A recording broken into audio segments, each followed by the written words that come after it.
Welcome back to another technical deep dive here in the debug zone. Today we're tackling a big question and breaking it down with insights from other users. Hopefully this clears up some misconceptions and helps you get the answer you need.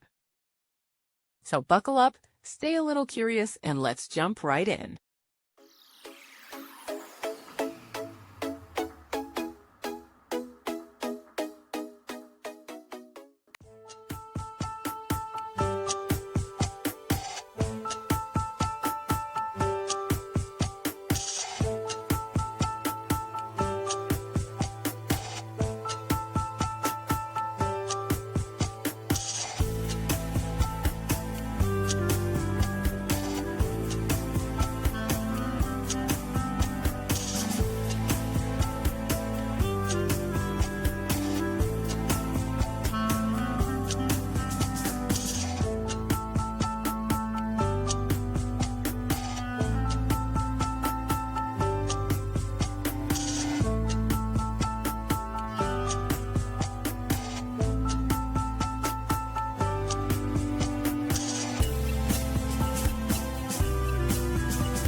And that's a wrap.